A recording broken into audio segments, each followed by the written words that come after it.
Right now, at this exact moment, sirens are screaming across Tel Aviv. Apartment buildings have gaping holes torn through their walls. Families are crammed into reinforced safe rooms, listening to the sound of the most advanced missile defense system money can ever buy. A $12 billion layered network of interceptors getting overwhelmed. Wave after wave after wave. 80 consecutive waves in 26 days. And the weapon that just changed everything, the weapon that Iran held back for weeks, and then quietly, without warning, deployed over the skies of Israel's most populated city, is called the Sejjil. And once you understand what that missile actually is, once you understand the mathematics behind this war, you will realize that what the world is watching right now is not just a military conflict.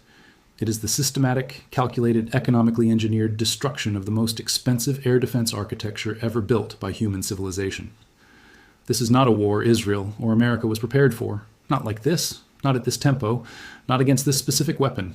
And by the end of this video, you will understand exactly why the Sejjil changes the entire equation, why Israel's $12 billion shield is bleeding out in real time, and why the most terrifying number in this entire conflict is not the casualty count. It is the price tag. Because the economics of this war are more devastating than any single missile strike, and they are pointing toward a conclusion that neither Washington nor Tel Aviv is willing to say out loud. Stay with me. Because this story starts not with a launch order in Tehran, but with a decision made in a Pentagon meeting room on February 28, 2026. A decision that set in motion the most sustained missile campaign ever directed at a modern urban civilian defense system in the history of warfare. On February 28th, the United States and Israel launched coordinated strikes on Iranian military and institutional targets. The stated goals were to degrade Iran's nuclear capabilities, neutralize its missile infrastructure, and apply pressure severe enough to force a fundamental change in Iranian strategic behavior. The opening phase of the campaign was, by conventional military metrics, extraordinarily effective. American B-1 and B-2 bombers, the most sophisticated long-range strike aircraft ever built by any nation, hit approximately 200 Iranian air defense systems in the opening hours alone. Within 24 hours, the US and Israel had effectively established air superiority over western Iran and central Tehran. 17 Iranian warships were reportedly destroyed. Underground missile facilities were struck with bunker-penetrating munitions. Leadership compounds were targeted with precision-guided weapons. The U.S. military announced that over 1,000 separate targets had been hit within the first 72 hours of the campaign. By every traditional measurement of air campaign effectiveness, it was a stunning, almost unprecedented opening act. And then Iran responded. And it responded in a way that permanently redefined what retaliation looks like in the 21st century. Within hours of the initial American and Israeli strikes, Iran launched Operation True Promise 4. The name itself was a deliberate signal to anyone paying attention. This was not improvised. This was not a reactive scramble. This was a plan that existed long before the first American bomb fell. A plan that had been developed, refined, rehearsed, and pre-positioned for exactly this scenario. Iran began firing ballistic missiles at Israeli targets, at U.S. military bases across the Gulf region, and at the energy infrastructure of Gulf states that had hosted American forces and provided operational support. Tel Aviv, Haifa, Bahrain's capital Manama, Kuwait International Airport, Abu Dhabi, Riyadh, the eastern province of Saudi Arabia, Erbil in northern Iraq, the U.S. Navy's 5th Fleet headquarters, all within the first wave, all struck with a speed and geographical breadth and organizational coordination that demonstrated, beyond any reasonable doubt, that Iran had rehearsed this scenario many times before it was ever executed under real conditions. But here's what made Operation True Promise 4 different from every previous Iranian military response in the entire history of this decades-long conflict. It did not stop. Every single previous Iranian missile campaign, every previous confrontation, every previous exchange had a natural arc, an opening salvo, a period of tension, a de-escalation, a negotiated or implicit ceasefire, a gradual return to the uncomfortable status quo. That predictable arc relied on a specific set of assumptions. That Iran would run low on missiles, that Iran would run low on political will, that Iran would calculate, at some point, that continued escalation crossed a threshold of strategic disadvantage. Iran's planners understood these assumptions perfectly. They had studied them for years. They had built their entire doctrine for this conflict specifically to violate each assumption simultaneously. Because Operation True Promise 4 did not last a day or a week, or even 2 weeks. By March 25th, 2026, Iran had launched its 80th consecutive wave of organized missile strikes in just 26 days. 80 waves. That averages to more than 3 separate organized missile barrages every single day, around the clock, without a single day of pause, against the most heavily defended and most expensive airspace in the entire Middle East. Now let us talk about what this sustained tempo means economically. Because this is where the story stops being about military hardware and starts being about something that reaches into the budget calculations of every government, every defense ministry, and every alliance structure in the world. Every time Iran launches a K-bar shaken ballistic missile, that missile costs approximately $500,000 to produce. Every time Israel fires an arrow interceptor to destroy that incoming missile, that single interceptor costs $3 million. Do that math slowly and let it settle. Iran spends $500,000. Israel spends $3 million on a single exchange, a 6-to-1 cost ratio, permanently, structurally on every single engagement.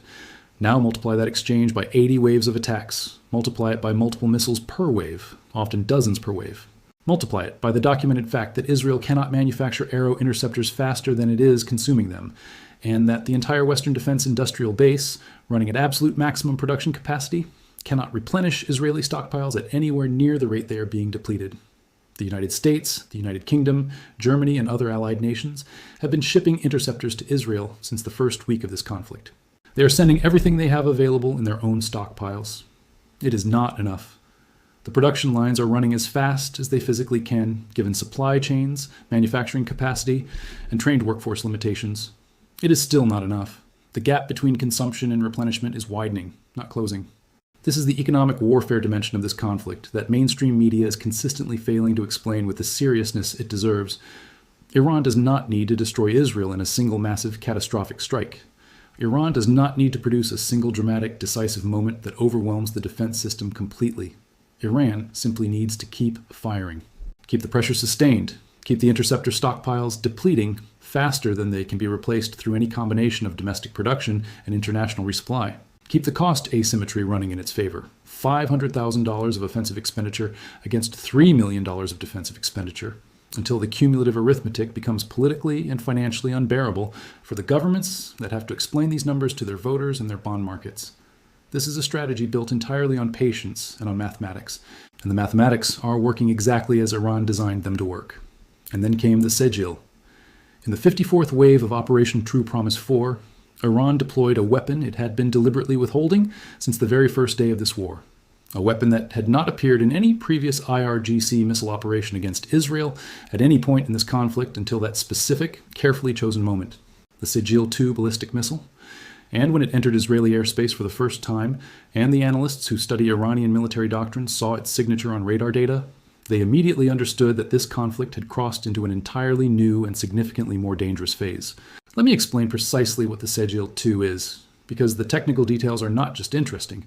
They are directly relevant to understanding why its appearance changed the strategic calculations on every side of this conflict. The Sejjil 2 is an 18-meter-long, two-stage, solid-fuel ballistic missile. That phrase, solid fuel, is the single most critical technical detail in that entire description. The overwhelming majority of ballistic missiles in the Iranian arsenal are liquid-fueled systems. Liquid-fueled missiles require a preparation window before they can be launched. They must be fueled, a process that takes anywhere from 30 minutes to several hours depending on the specific system and the operational conditions. That fueling process generates heat signatures and physical activity that are visible to satellites, to surveillance aircraft, and to the intelligence collection systems that the United States and Israel have maintained over Iranian territory for decades. It creates a detection and warning window. It provides defenders with time to identify launch preparations and potentially strike the missile before it ever leaves the ground. This is the entire foundation of counterforce targeting doctrine, finding the weapon before it fires rather than trying to intercept it after it has already left its launcher at speeds measured in kilometers per second. The Sejjil 2 eliminates that window entirely. It requires no pre-launch fueling. It sits in its launcher in a permanently ready state, capable of firing at any moment with zero preparation time that generates any externally visible signature. It can be deployed from mobile transporter erector launcher vehicles hidden inside tunnels, mountain redoubts, forest areas, underground facilities, or concealed beneath ordinary-looking civilian infrastructure anywhere across the vast Iranian geography that no surveillance architecture can cover comprehensively and continuously. Its operational range is confirmed at 2,000 to 2,500 kilometers, placing every population center in Israel comfortably within reach from multiple different Iranian launch positions. Its warhead capacity reaches 700 kilograms at maximum range and up to 1.5 tons at closer firing distances.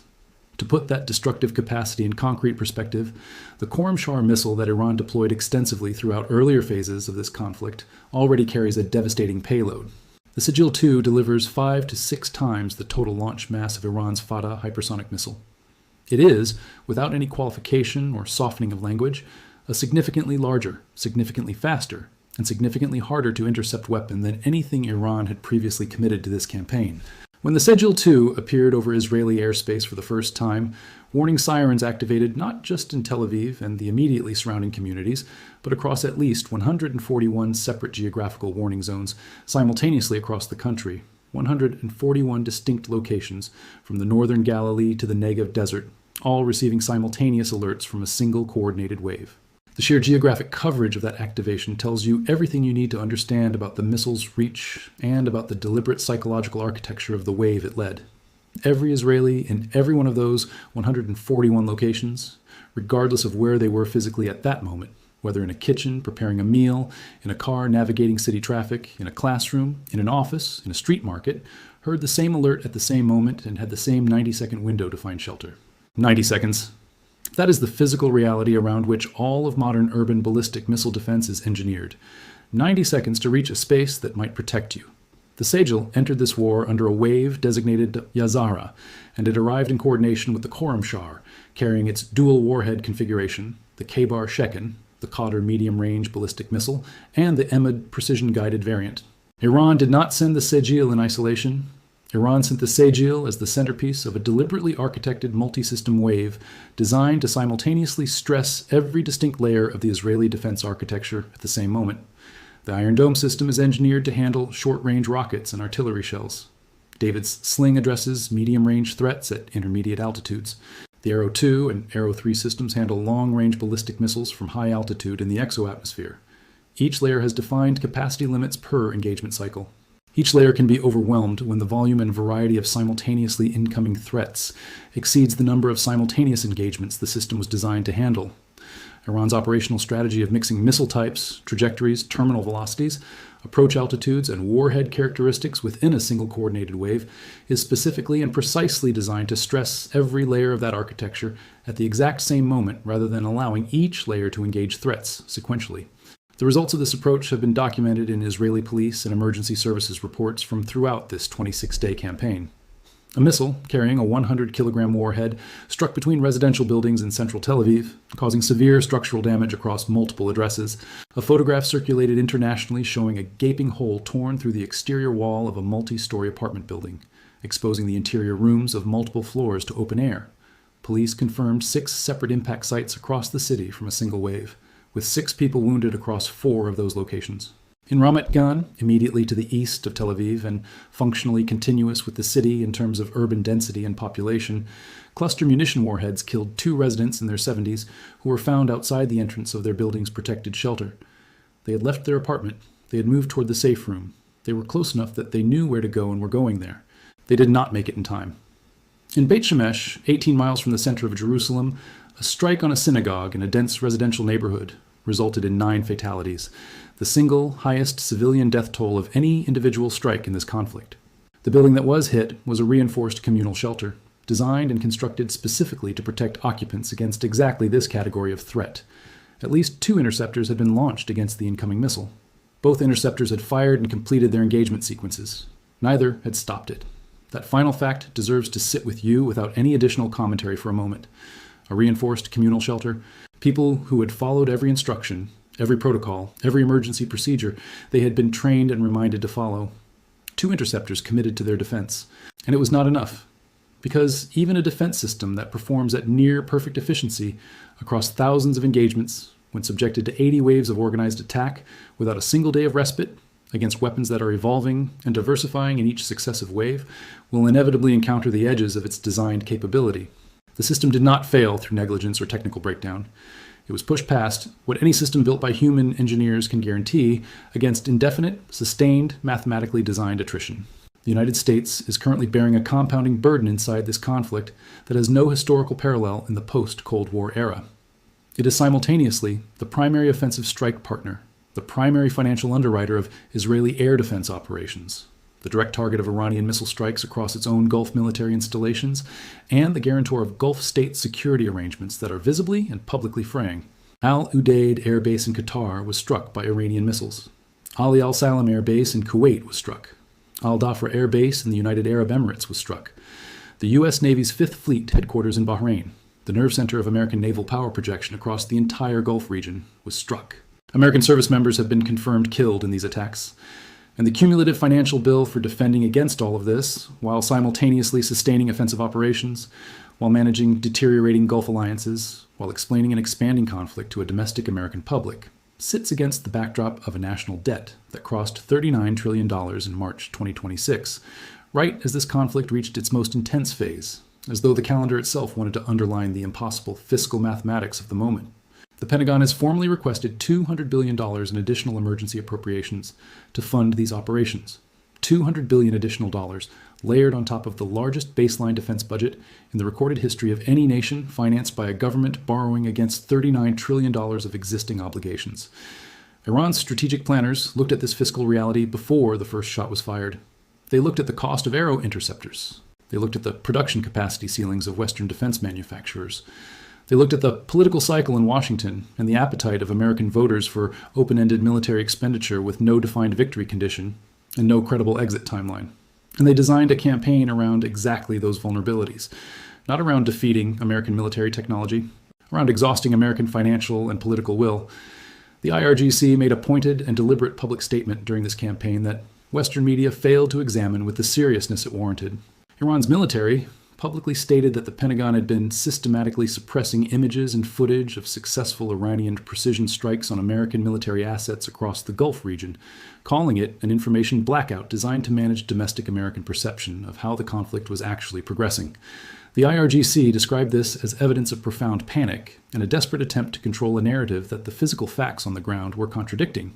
The American public has been extensively exposed to footage of U.S. and Israeli strikes on Iranian territory.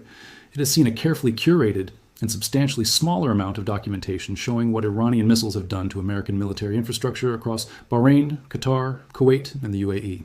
That information asymmetry is real, it is deliberate, and it shapes everything about how this conflict is understood by the people whose taxes are funding it. Iran's senior officials have been publicly and repeatedly explicit about their position on any ceasefire. A senior Iranian security official stated for the record that there is currently no scenario for a ceasefire and no available option for ending the war on terms Iran would consider acceptable. Iranian Foreign Minister Abbas Araghchi confirmed to international media that Iran would continue its defensive operations indefinitely, and that the responsibility for the conflict's origins rested entirely with the United States and Israel. Trump publicly announced that planned additional strikes on Iranian power infrastructure were being postponed and indicated that negotiations were underway with Tehran. Iran's government immediately and publicly denied that any negotiations were taking place and characterized the president's statement as deliberately misleading. The IRGC went significantly further, releasing a formal statement warning that special plans had already been prepared and arranged specifically for Tel Aviv and for certain regional American ally capitals. Plans that would eliminate any remaining hope of negotiation from the minds of the aggressors. That statement, issued publicly, attributed to named IRGC commanders, was not diplomatic language or political posturing. It was a direct, documented, attributed promise of further escalation. Given that 80 organized waves had already been successfully executed before that statement was issued, it was a promise carrying an 80-wave track record of reliable execution. Wave 80, launched on March 25, 2026, targeted Israeli military command infrastructure in Saft, intelligence and signals facilities in Tel Aviv, and 4 separate American military installations simultaneously, using coordinated Khaybar Shekan and Sejjil 2 ballistic missiles in a single synchronized launch sequence.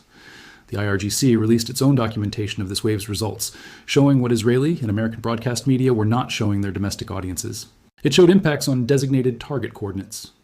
It showed a missile program that, despite having lost over 1,000 identified assets in the opening hours of American strikes 26 days earlier, despite having its mobile launchers hunted continuously by the most sophisticated airborne surveillance network in the world, despite having its command and control infrastructure repeatedly targeted, continued to deliver organized, coordinated, target-specific missile barrages against the best-defended airspace in the Middle East. Every single day, without missing a single day, for 26 consecutive days. The question that serious military analysts are now examining carefully is not whether Iran's daily missile rate has declined somewhat from its peak in the opening 48 hours. It has. Some reduction in peak daily volume is documented. But that question misses the strategic point entirely.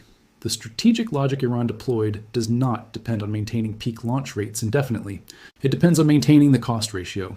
$500,000 of offensive expenditure against $3 million of defensive expenditure, sustained across enough days and enough waves, creates a compounding fiscal pressure that becomes strategically decisive entirely independently of whether any individual wave achieves spectacular physical results.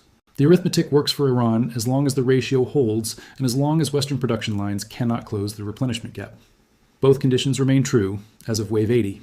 The civilians living across Tel Aviv, Herzliya, Ramat Gan, and the broader network of Israeli cities that have spent 26 consecutive days cycling through shelter alerts at unpredictable intervals, averaging more than 3 times daily, have entered a sustained psychological state that no government communication strategy and no military briefing can adequately address or normalize. Researchers and analysts studying this conflict have identified something that has rarely been documented in modern urban warfare at this duration and geographic scale: a civilian population in a developed, technologically sophisticated society experiencing the direct, personal, physical reality of a war fought above and on its own territory with no clear endpoint visible, no week without multiple alerts, and the demonstrated knowledge that even perfect compliance with all shelter protocols does not guarantee safety against a missile that defeats 2 interceptors over a populated neighborhood. That psychological dimension is not a humanitarian footnote to this conflict. It is a primary, deliberately designed strategic tool. Tehran's planners included it in the original architecture of this campaign, and it is delivering the pressure they calculated it would deliver. Here is what Wave 80 means for the next generation of military strategy globally. Every defense establishment on the planet is watching this conflict in extraordinary detail and updating its core assumptions about what a sustained ballistic missile saturation campaign can achieve against a layered air defense architecture funded at unlimited levels. The cost asymmetry Iran has demonstrated, documented in open source data, confirmed by Western analysts, running at approximately 6-to-1 in offensive favor on every engagement, is no longer a theoretical model. It is a proven operational doctrine, tested under live conditions against the best funded, most technologically sophisticated, most deeply integrated air defense network in the Middle East and among the best anywhere in the world. The lesson being absorbed right now in Pyongyang, in Beijing, in Moscow, in Ankara, in every capital that has ever evaluated a ballistic missile development program, is that you do not need to win a missile exchange through a single decisive overwhelming strike. You need to sustain a campaign long enough for the economic mathematics to become politically unbearable for the side that pays $3 million every time it defends itself against a weapon that cost $500,000 to build. Iran spent years engineering the Sejjil 2. It held that weapon back through the entire first 53 waves of this conflict. It introduced it on wave 54, not as a final reserve card played in desperation, but as a calibrated demonstration delivered from a position of continued strategic confidence. A demonstration that it retains capabilities it has not yet fully committed. That behind the Sejjil, there are systems in tunnels and underground facilities distributed across a territory the geographic size of Western Europe, that air power operating over 26 days of intensive strikes has not eliminated and cannot systematically eliminate given the constraints of available intelligence, available munitions, and available political authorization. The deployment of the Sejjil was Iran communicating something to Israel and to America as directly and unambiguously as a weapon can speak. What you have witnessed for 54 waves is not a ceiling. It is a demonstrated floor. And the ceiling has not yet been shown to you. Wave 80 has been launched. Wave 81 is being prepared in locations that no satellite can continuously observe across a country that sprawls across 1,600,000 square kilometers of mountains and deserts and underground corridors. The sirens in Tel Aviv have not fallen silent for 26 consecutive days. And the world is watching a conflict whose ultimate resolution will determine not just the future configuration of the Middle East, but the fundamental credibility of every mutual defense commitment, every security guarantee, every deterrence calculation, and every defense budget assumption that the entire post-World War II international security architecture was constructed upon. The Sejjil is not simply a missile. It is a mathematical argument delivered at 4 times the speed of sound from 2,000 kilometers away into the airspace of a city that invested $12 billion in the belief that sufficient technology makes a nation untouchable. The argument says that no level of defensive investment eliminates strategic vulnerability when your adversary has patience, has mathematics, has a production cost that is a fraction of what interception costs, and has already proven across 80 waves that they will not stop. Share this video if it changed how you understand what is actually happening here, because the world deserves to understand the real version of this conflict. not the version managed for domestic political consumption, the version it measured in missiles and interceptors and economic ratios, and the sound of sirens that have not stopped for 26 days and are not stopping tonight,